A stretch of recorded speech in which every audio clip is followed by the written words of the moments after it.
तुम्हा सर्वांचे लाडके नेते आदरणीय बंटी पाटील साहेब, या मेळाव्याला खास करून उपस्थित असलेले शेतकरी संघटनेचे नेते आदरणीय राजू शेट्टी साहेब, दत्त कारखान्याचे चेअरमन आदरणीय गणपतरावजी पाटील साहेब, मान्य आमदार राजू आवळे साहेब, ह्या मेळाव्याला उपस्थित असलेले कोल्हापूर जिल्ह्यातून आलेले तमाम दूध उत्पादक आणि उद्या गोकुळचं भवितव्य ठरवणारे मतदार बंधू आणि भगिनींनो, स्वर्गीय चोयकर साहेबांच्या नेतृत्वाखाली राजश्री शाहू समविचारी आघाडीचे आज आपण आदरणीय बंटी पाटील साहेबांनी घोषणा केली. काही दिवसात गोकुळची निवडणूक होणार आहे. मला एवढंच, आता मला 2 मिनटं दिलेलं, मी काही जास्त बोलणार नाही, पण तुम्हाला एक विनंती करणार आहे.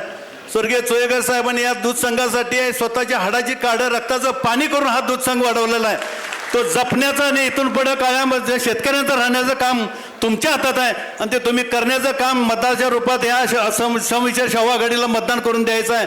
उद्याचा निकाल काय होणार आहे ज्योतिषांना सांगायची गरज नाही. समविचारी शाहू आघाडीचं चोयकर साहेबांच्या नेतृत्वाखाली चोयकर साहेबांचा आशीर्वाद असणार पॅनेलच उद्या निवडून येणार आहे आणि ते तुम्ही आणायचं काम तुम्ही करायचं आहे. हे उद्या या गोकुळच्या संबंधित आता गेल्या 21 ते 26 मध्ये जे काय गोकुळनं कारभार केला, आदरणीय रेडेकर वहिनींनी सांगितलेलं आहे, चरापले साहेबांनी बऱ्यापैकी माहिती दिलेलं आहे. मी एकच सांगेन, हे गोकुळचं 20 लाख संकल्प जे काय केलेलं आहे ते चोयकर साहेबांच्या वाढदिवसादिवशी निमित्त केलेलं आहे.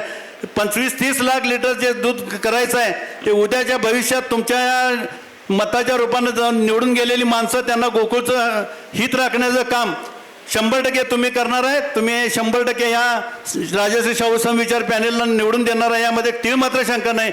फक्त रात्र वैरायची आहे, तुम्ही सर्वांनी जागर राहण्याची गरज आहे. आणि मी तुम्हाला जाता एकच विनंती करणार आहे, आत्ता जे कालचे ठराव गोळा झालेत त्यामध्ये जर संख्या गोकुळची निवडणूक जास्त 5400 मतापैकी होईल असं वाटत होतं, पण आता प्रत्येकाचा आकडा जर ऐकलं तर 10,000वर व्हायला लागलेले आहेत. त्यामुळे खरं काय खोटं काय हे तुम्ही आता बघण्याची गरज आहे. आज दिनकरराव जाधव साहेबांचे चिरंजीव आता ज्यांनी भाषण केलं ते सतीश जाधव साहेबांनी सांगितलं की त्यांची ओळख परेड करून साहेबांच्या समोर त्यांनी मतदान दिलेलं आहे.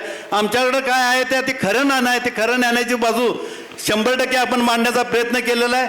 आणि उद्या होणाऱ्या निवडणुकीमध्ये रात्र वैराच्या जागर आणण्याची गरज आहे. प्रत्येकानं 1-2 आपले पाहुणे पाहुणे शेजारी बाजारी जेवढे काय असतील ते ज्याच्या कॉन्टॅक्टमध्ये असणाऱ्या सर्वच माणसांना तुम्ही जर विनंती करून जर हा दूध संघ चालवायचा असेल तर खऱ्या अर्थानं चांगल्या लोकांच्या हातात हा दूध संघ गेला पाहिजे. आदरणीय बंटी पाटील साहेब त्याचं नेतृत्व करतात. आज खऱ्या अर्थानं दुग्ध शर्करेचा योग आहे. एक दुग्धासाठी लढणारे आणि साखरेसाठी लढणारे दोन्ही नेते आपल्याला या ठिकाणी भेटलेले आहेत. त्यामुळं तुम्हाला विनंती करतो, पॅनेल टू पॅनेल मतदान करून राजश्री समविचारी आघाडीला प्रचंड बहुमताने निवडून देऊन गोकुळची एक हाती सत्ता या पॅनेलच्या प्रमुख आदरणीय बंटी पाटील साहेबांच्यावर विश्वास टाकून तुम्ही उद्याचं मतदान कराल अशी अपेक्षा व्यक्त करतो. पुन्हा एकदा मला बोलण्यासाठी संधी दिली आणि आपण ऐकलत माझं, त्याबद्दल सर्वांचं मनापासून आभार म्हणून माझे 2 शब्द संपवतो. जय हिंद, जय सरकार, जय गोकुळ.